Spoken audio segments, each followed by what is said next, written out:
Hello दोस्तों, मेरा नाम अंकित गंगवार है और आज की इस वीडियो में मैं आपके सामने state Bank of India PO का जो ऑनलाइन फॉर्म अभी जारी है 27 दिसंबर से 16 जनवरी के बीच में भरे जा रहे हैं, इस फॉर्म को भरने वाला हूँ।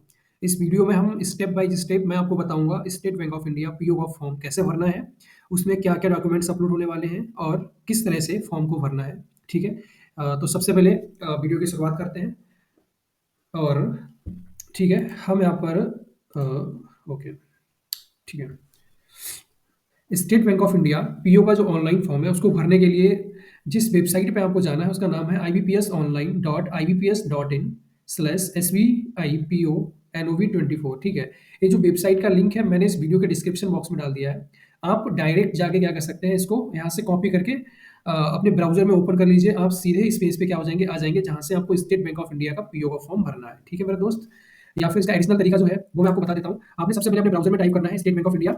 ठीक है, मैं आपको बता ही देता हूँ किस तरीके से आपको इस पेज तक पहुंचना है। आपने सबसे पहले टाइप करना है अपने ब्राउजर में एसबीआई पीओ अप्लाई। वहां से आपके पास सबसे पहला ऑप्शन खुल के आएगा इस bank dot SBI probationary officers carriers में मेरे भाई। ठीक है, आप यहाँ पर क्लिक करेंगे। जैसे ही आप यहाँ पे क्लिक करेंगे तो आप यहाँ से आएंगे प्रोबेशनरी ऑफिसर्स के बारे में, application process and selection process tips. आपने यहाँ पर थोड़ा नीचे बढ़ना है। जैसे आप नीचे बढ़ेंगे तो यहाँ पे आपके पास एक ऑप्शन है हाउ टू अप्लाई का। ठीक है, और उसके बाद आप यहाँ पे आइए अप्लाई नाउ पे क्लिक कर लीजिए। जब आप अप्लाई नाउ पे क्लिक करेंगे तो आप यहाँ से करंट ओपनिंग्स में पहुंच जाएंगे स्टेट बैंक ऑफ इंडिया के। जब आप करंट ओपनिंग्स में आएंगे तो सबसे पहले आप देख सकते हैं रिक्रूटमेंट ऑफ प्रोबेशनरी ऑफिसर दिया हुआ है। आप इस पे क्लिक करेंगे। ये आपके पास किसका लिंक है मेरे दोस्त, यहाँ पे एडवर्टाइजमेंट का लिंक है और इसके नीचे आपके पास दिया गया है अप्लाई ऑनलाइन। इस पे आप क्लिक करेंगे और आप कहाँ पर आ जाएंगे, आईबीपीएस की वेबसाइट पे आ जाएंगे जहाँ से आपको इसका फॉर्म भरना है। ठीक है, और इतना सब कुछ ना करना पड़े उसी के लिए मैंने आपको डायरेक्ट लिंक क्या किया हुआ है मेरे दोस्त, आईबीपीएस ऑनलाइन वाला इस वीडियो के डिस्क्रिप्शन बॉक्स में डाल दिया, वहाँ से आप इसको कॉपी कर लीजिए।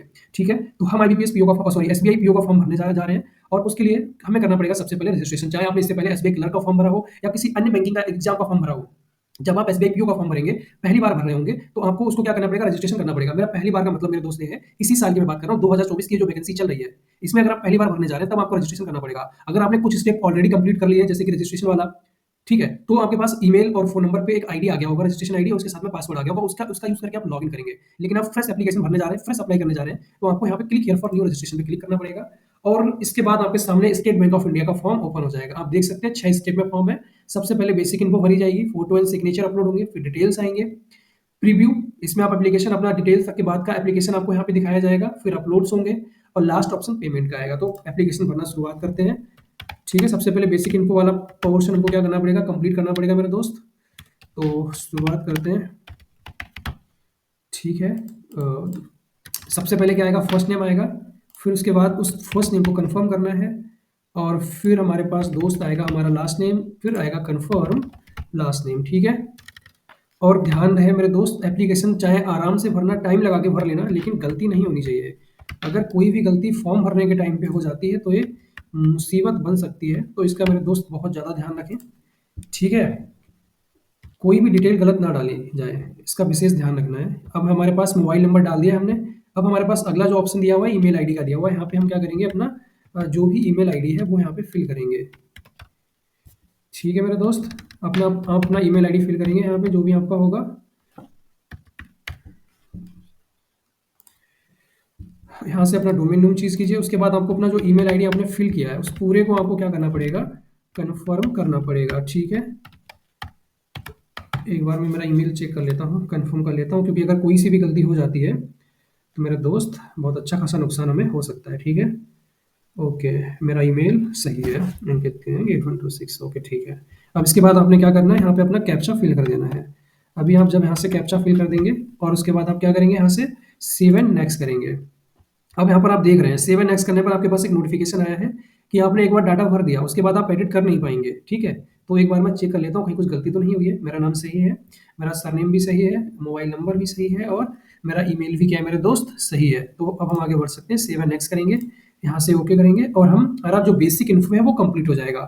उसके बाद हमारे पास सेकंड स्टेप आता है और जैसे ही देखो मेरे पास, मैंने यहाँ पे बेसिक इन्फो किया कंप्लीट, मेरे पास यहाँ पे एक मैसेज आ गया, एक मेल आ गया। मैसेज में मेरे पास रजिस्ट्रेशन आईडी और पासवर्ड दिया गया है और मेल पे भी मुझे रजिस्ट्रेशन आईडी और पासवर्ड भेज दिया गया है। ठीक है, अब हम क्या करेंगे, स्टेप नंबर 2 पे आएंगे जहाँ पे हमको क्या करना होगा, फोटो एंड सिग्नेचर मेरे दोस्त अपलोड करना होगा। ठीक है, अब अगर आपके पास, आपको पता है कि फोटो का साइज और सिग्नेचर का साइज क्या है तो आप इसको सीधे अपलोड कर सकते हैं।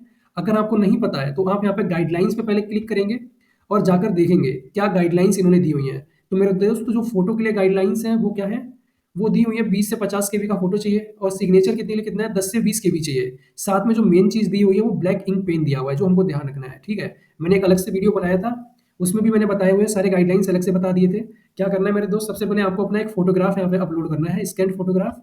आप अपनी फ़ाइल्स में जाइए, क्लिक कीजिए और आप अपनी फ़ाइल्स में जाएँगे, ठीक है? तो मेरी फ़ाइल्स, ठीक है, मैं पहुँच जाता हूँ और यहाँ से मुझे जो फ़ोटो अपलोड करना है, मैं यहाँ से चूज़ करूँगा उसको।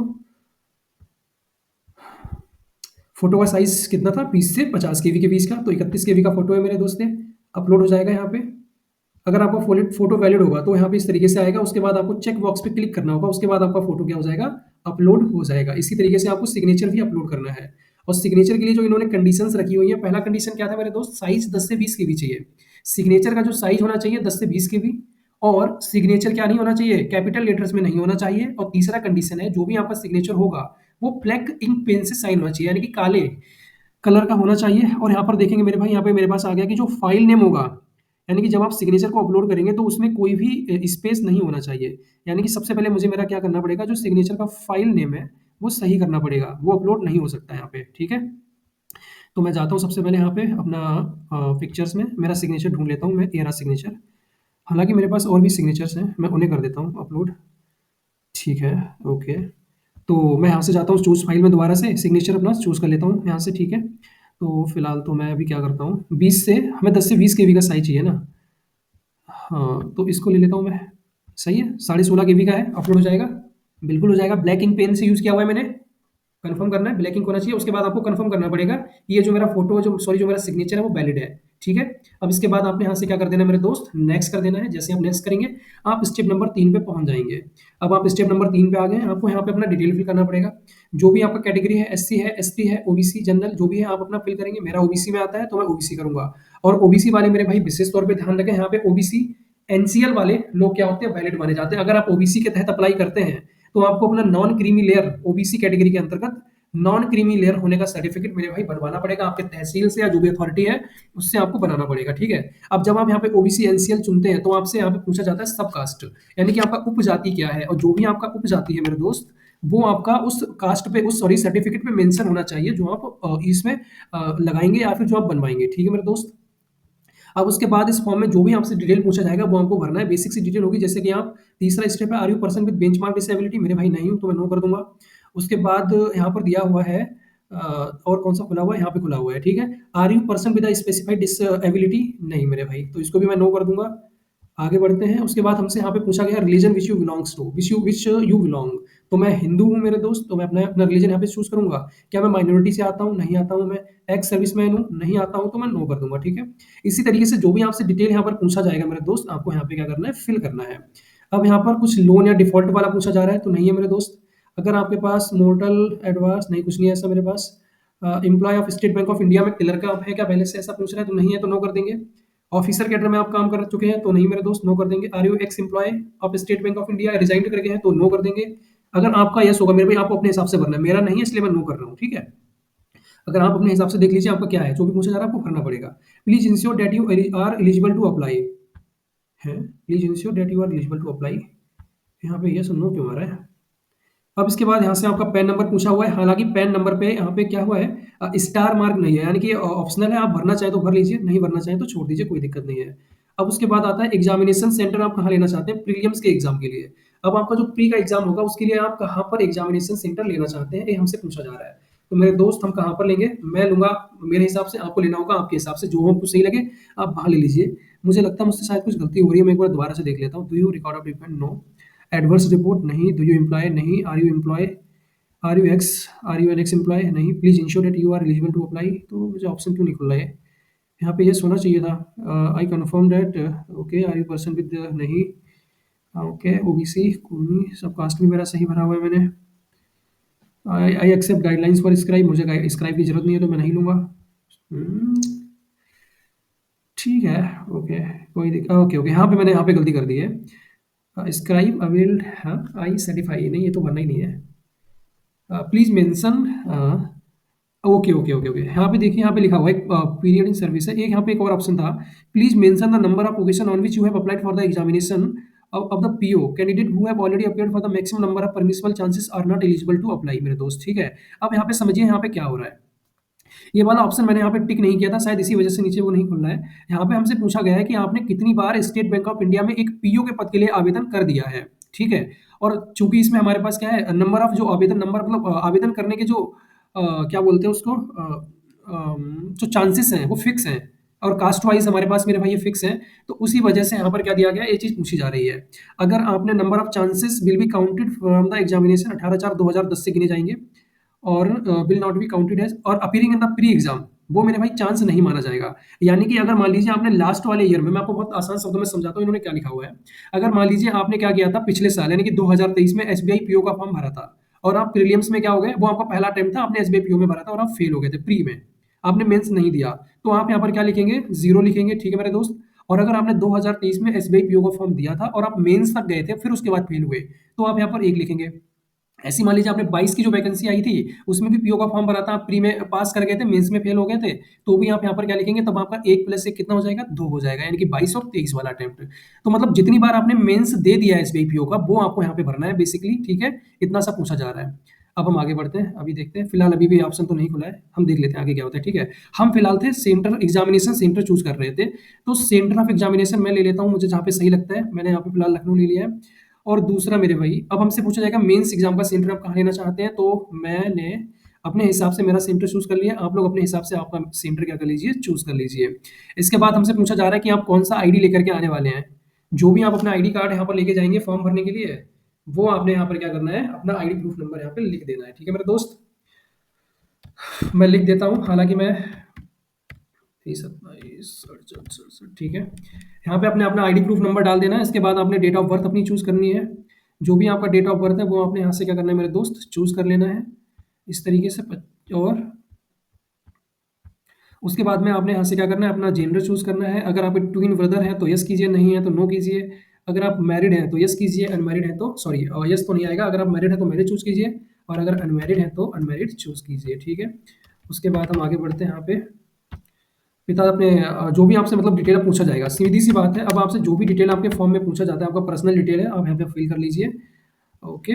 और ज़्यादा कुछ नहीं है, ठीक है? आपसे केवल डिटेल पूछा जा रहा है, आप अपना-अपना डिटेल फिल करते रहिए।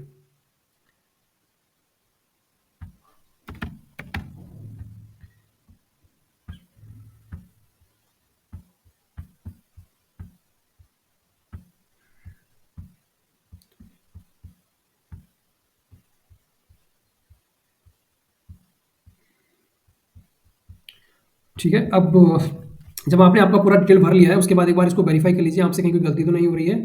और अब मतलब एक बार आप अपने आप कर लीजिए, कहीं आपने कुछ गलत डिटेल तो नहीं भर दिया है, क्योंकि इसमें एक बार भर दिया आपने, तो फिर गलती हो सकती है, अगर आपने मतलब गलत भर दिया। लेकिन यहाँ पे मेरी एरर पाई जा रही है, ठीक है? 1 और मोर एरर इज़ फाउंड, मेरी मम्मी का जो नाम मैंने लिखा है, शायद कुछ गलत कर दिया है, तो उसको मैं सही कर लेता हूँ एक बार। और इसको मैं क्या करता हूँ, दोबारा से यहाँ पे क्या करता हूँ, वैलिडेट करता हूँ।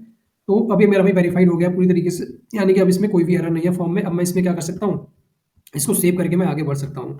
हालाँकि मैंने बीच में कुछ देर के लिए वीडियो रोक दिया था, क्योंकि मैं मेरा पर्सनल डिटेल इसमें फिल करने वाला था, और वो ऑनलाइन शेयर नहीं कर सकता हूँ, इसलिए मैंने बीच में फॉर्म रोक दिया था। बाकी सीधी-सी बात ये है, जब आप फॉर्म भरेंगे और डिटेल्स वाला कॉलम आएगा, तो आप यहाँ पे अपनी बेसिक इन्फो डालेंगे, इसमें कुछ ऐसा नहीं पूछा गया है। और जो दिक्कत वाली चीज़ थी, वो मैंने आपको अलग से पढ़ के बता दी थी कि नंबर ऑफ मेंस में आपने कितनी बार अटेम्प्ट किया है। एसबीआई पीओ का मेंस मेरे भाई, अगर आप पीओ का फॉर्म भर रहे हैं, तो स्टेट बैंक ऑफ इंडिया के पीओ का मेंस अब तक आपने कितनी बार दिया है, वो आपने केवल वहाँ पे क्या करना है मेरे दोस्त, भरना है, ठीक है? तो फिलहाल अभी हमने इतना काम कर लिया, तो इसको हम वैलिडेट कर चुके हैं। ओके करते हैं और सेव एंड नेक्स्ट करके हम आगे बढ़ जाते हैं, ठीक है? No thanks, okay. अब इसके बाद हम यहाँ पर क्या करेंगे, डिटेल्स के अंदर ही, अभी हमारा वो पर्सनल डिटेल था, अब हमारा एजुकेशन क्वालिफिकेशन आता है।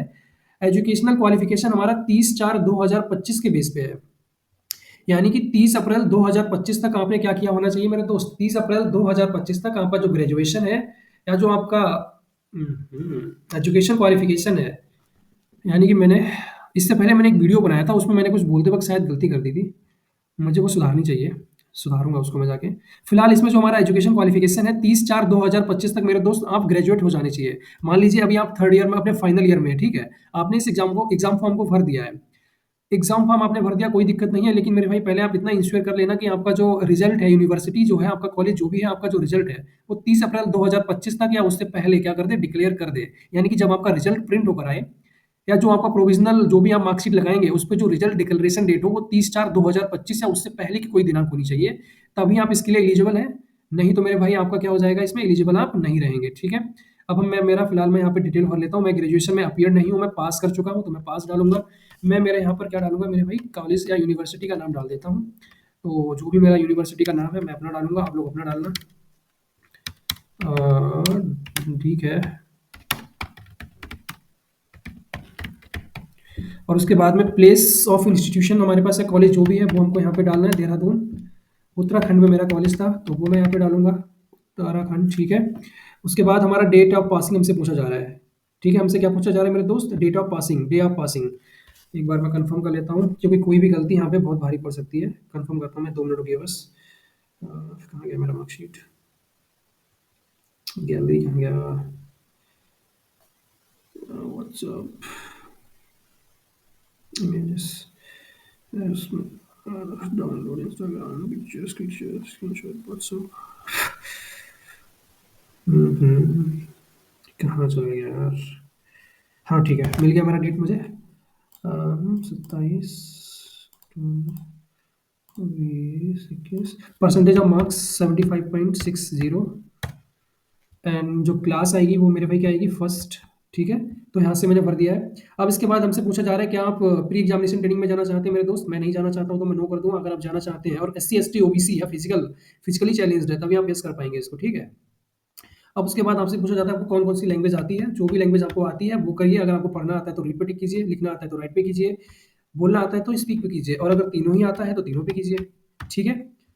एक लैंग्वेज मैंडेटरी होती है, बाकी दूसरा लैंग्वेज डालना या ना डालना वो आपके ऊपर है। आपको अगर सही लगता है तो डालिए, नहीं लगता है तो मत डालिए। रीड, राइट एंड स्पीक जो भी आप कर पाते हैं उस भाषा में वो लिखिए। एक बार कंफर्म कर लीजिए जो आपने भरा है वो सही है। DVS PG कॉलेज, मेरा कॉलेज का नाम सही है, इस प्लेस का नाम सही है, पासिंग डेट सही है, परसेंटेज ऑफ मार्क्स भी मेरा सही डाला हुआ है मैंने। तो मैं इसको क्या करता हूँ मेरे दोस्त, वैलिडेट कर लेता हूँ। लेकिन यहाँ पे एक से ज़्यादा एरर पाई जा रही है। एरर कहाँ पे है? एरर मेरे पास यहाँ पे है इंग्लिश के लैंग्वेज में, क्योंकि मैंने इसको क्या किया था, सजेशन से पिक कर लिया था, और इसी वजह से मेरे दोस्त एरर यहाँ पे आई थी, ठीक है। मैं इसको फिर वैलिडेट कर लेता हूँ। अभी भी एक एरर है।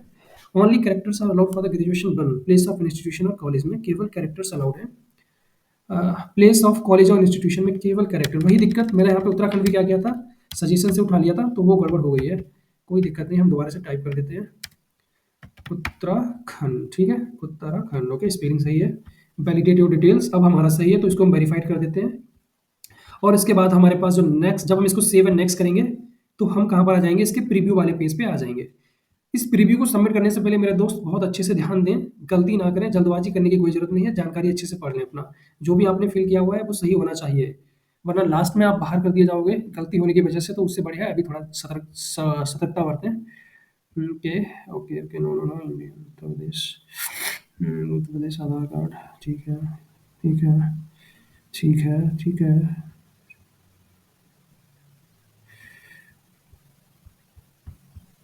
अब उसके बाद आपने क्या करना है मेरे दोस्त, यहाँ से आई एग्री करना है, आई कंफर्म करना है। अगर आपका नाम एप्लीकेशन फॉर्म में और आईडी जो आप दिखाने वाले हैं एग्जामिनेशन के टाइम पे, अगर उसमें कोई अंतर नहीं है तो आप आई कंफर्म करेंगे। अगर उन दोनों के नाम में कुछ डिफरेंस है तो सॉरी मतलब कुछ अंतर है, तो आप क्या करेंगे, नीचे वाले पे क्लिक करेंगे। फिलहाल मेरे में कोई अंतर नहीं है, मेरा एकदम सेम है, तो मैं क्या करूंगा, अपना ऊपर वाले पे क्लिक करूंगा। और यहाँ से मैं क्या करूंगा, कंप्लीट रजिस्ट्रेशन। एक बार आप दोबारा से देख लें, अगर एक बार कंप्लीट अगर आप रजिस्ट्रेशन पे क्लिक कर देते हैं तो कोई भी चेंज हमारा डिटेल में आप लोग नहीं कर पाएंगे, ठीक है। तो मेरे भाई इसलिए एक बार जरा अच्छे से पढ़ लें, कहीं पे कुछ गलती तो नहीं हुई है। खासतौर पे नाम में अपना सबकास्ट और कैटेगरी पे मिसेज ध्यान दें, ठीक है। कैटेगरी हुआ, सबकास्ट हुआ, आपका जो एजुकेशन क्वालिफिकेशन है, आपने जो कॉलेज का नाम भरा था, और आपने जो अपना स्कोर भरा हुआ है, डेट ऑफ पासिंग, इसमें कोई भी अंतर नहीं होना चाहिए। अगर यहाँ पे कुछ गड़बड़ हुई तो दिक्कतें हो सकती हैं, सही है। अब हम यहाँ से क्या करते हैं, कंप्लीट रजिस्ट्रेशन कर देते हैं, ओके करते हैं। Are you sure to continue, ठीक है। अब इसके बाद हमारे पास जो नेक्स्ट स्टेप आता है वो आता है डॉक्यूमेंट अपलोड वाला। इसमें हमें क्या क्या अपलोड करना होगा मेरे भाई, लेफ्ट थंब इंप्रेशन और हैंड रिटन डिक्लेरेशन। इसमें जो लेफ्ट थंब इंप्रेशन है, सबसे पहले ये चूज कर लेते हैं। लेफ्ट थंब आपका क्या होना चाहिए, चाहे आपने क्या बोलते हैं उसको, राइट हो, चाहे आपका सॉरी आपका लेफ्ट थंब यानी कि बाएं हाथ के अंगूठे का निशान आपको अपलोड करना है। और वो चाहे ब्लैक इंक का हो, चाहे व्हाइट इंक से, सॉरी ब्लू इंक का हो, कोई फर्क नहीं पड़ता है, ठीक है। चाहे आपका नीली इंक से आपने अपना अंगूठे का साइन लिया हो, चाहे आपने उसको लिया हो ब्लैक इंक से, उससे कोई फर्क नहीं पड़ेगा, लेकिन उसका जो साइज है वो मैटर करता है। साइज गलत नहीं होना चाहिए, ठीक है मेरे दोस्त। तो फिलहाल मैं यहाँ से इसको अपलोड कर देता हूँ। और ये ओके ओके ठीक है, जो हमारा फाइल साइज है वो 20 से 50 के भी होना चाहिए। लेफ्ट थंब इंप्रेशन के लिए जो फाइल का साइज है वो होना चाहिए 20 से 50 के भी। और मेरा फाइल साइज आई थिंक कम था, तो इसी वजह से अपलोड नहीं हुआ है। हाँ, मैं इसको कर देता हूँ, मेरा लेफ्ट थंब भी है अभी, ठीक है। इस तरीके से आपके सामने बन के आएगा। अगर आपको लगता है कि आपका इमेज क्लियर है, एकदम साफ है और आप अपलोड करने के लायक है, तो इसको आप क्या करेंगे, ओके कर देंगे, अन्यथा दोबारा से अपलोड करेंगे। उसके बाद आपने क्या करना है, अपना हैंड रिटन डिक्लेरेशन अपलोड करना है। आपको अपने हाथ से व्हाइट पेपर पे ब्लैंक सॉरी एक व्हाइट पेपर के ऊपर आपने लिखना है ब्लैक पेन में। और क्या लिखना है, ब्लैक पेन से लिखना है, ठीक है मेरे दोस्त।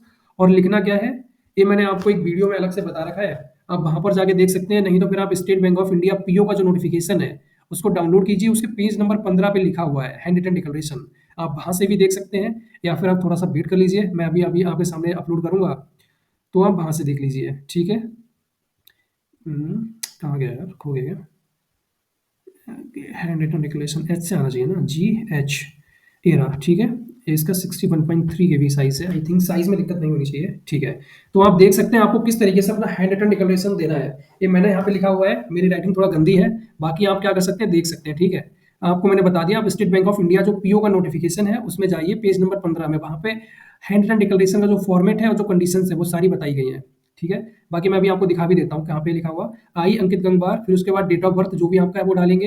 Here by declare that all the information submitted by me in the application form is correct, true and valid. और जो भी आगे लिखा हुआ इस तरीके से आपको लिखना है। अगर आपको लगता है कि आपका जो लिखा हुआ सही है, क्लियर है, पढ़ने योग्य है, तो आप यहाँ से ओके करेंगे, आपका जो डिक्लेरेशन है वो यहाँ पे सबमिट हो जाएगा। बाकी अगर मैं बात करता हूँ डिक्लेरेशन की, तो ये पेज नंबर 15, आप एप्लीकेशन मतलब सॉरी जो पीओ का नोटिफिकेशन है उसका पेज नंबर 15 है, और वहां पर एक क्या दिया हुआ है, हैंड रिटन डिक्लेरेशन दिया हुआ है, यहाँ से आई से लेके माइन तक सिर्फ इतना लिखना है आपने, अपने हाथ से ब्लैक पेन से लिखना है, बस वो चीज़ ध्यान रखने वाली है, और अपलोड कर देना है, ठीक है। इसके बाद हम बात करते हैं, यहाँ पे हमने दोनों चीज़ों को अपलोड कर दिया, उसके बाद हम यहाँ पे डालेंगे कैप्चा। कैप्चा डालने के बाद यहाँ पे इस पे एम क्लिक करेंगे एंड सेव एंड नेक्स्ट हम यहाँ से करेंगे। तो उसके बाद क्या हो जाएगा, मेरा ये जो फॉर्म है वो अप्रोक्सीमेट कंप्लीट हो जाएगा। अब इसका बचेगा स्टेप नंबर 6, और स्टेप नंबर 6 मेरे दोस्त फीस के बारे में है। इसमें हमें क्या करना पड़ेगा, जो एप्लीकेशन फीस है वो पे करनी पड़ेगी। S C S T candidate and PWD candidates के लिए कोई भी फीस नहीं है, लेकिन जो OBC general and EWS candidate है उनको 750 रुपये फीस यहाँ पर पे करनी है। तो उसके लिए आपने क्या करना है, कैप्चा डाल देना है, आप नए पेज पे आ जाएंगे। आपको अगर क्रेडिट कार्ड से पेमेंट करना है तो वो यूज़ कीजिए, डेबिट कार्ड से करना है तो वो कीजिए, इंटरनेट बैंकिंग करना चाहते हैं आप वहाँ से पेमेंट कर सकते हैं, वॉलेट से भी पेमेंट करना चाहते हैं तो वो डाल दीजिए। अगर आप क्यूआर यानी कि यूपीआई के माध्यम से पेमेंट करना चाहते हैं तो आप इन दो ऑप्शंस का यूज़ कर सकते हैं और अपना पेमेंट कर सकते हैं, ये आपके ऊपर है, ठीक है। तो गाइस इसी के साथ ये वीडियो समाप्त होती है। मैं मेरा फीस पेमेंट करके अपना फॉर्म सबमिट कर देता हूँ इसके बाद। बाकी उम्मीद करता हूँ आप लोगों को दी गई जानकारी इस वीडियो में समझ में आई होगी। अगर आपको कोई भी डाउट है तो इस वीडियो के कमेंट बॉक्स में अपना डाउट डाल दीजिए, मैं उसका रिप्लाई ज़रूर करूँगा और बताने की कोशिश करूँगा, सहायता करने की कोशिश आपको करूँगा। बाकी बीच-बीच में मैंने कई जगह पे वीडियो काटी हुई थी, उसके जो रीज़न्स हैं वो प्राइवेसी है, कुछ जानकारी थी जो मैं ओपनली नहीं बता सकता था, कुछ चीज़ें शो नहीं कर सकता था। तो उस वजह से मैंने कई जगह पे क्या किया हुआ है, वीडियो को काट-काट दिया है, और शायद हो सकता है वीडियो थोड़ा गड़बड़ सी रही हो, लेकिन फिर भी जो भी है वो प्राइवेसी की वजह से करना पड़ता है, थोड़ा अपना डाटा बचाने के लिए रखना पड़ता है मेरे दोस्त। बाकी अगर आपको वीडियो सही लगी है तो चैनल को लाइक कर दीजिए, सॉरी वीडियो को लाइक कर देना है, चैनल को सब्सक्राइब करना है मेरे दोस्त, और अपने दोस्तों के साथ शेयर करना है वीडियो को भी, चैनल को भी। और मेरे भाई सपोर्ट करते रहिए, इसी तरीके से वीडियो डालते रहेंगे, और जल्दी मिलते हैं एक नई काम की वीडियो के साथ में आपके। धन्यवाद।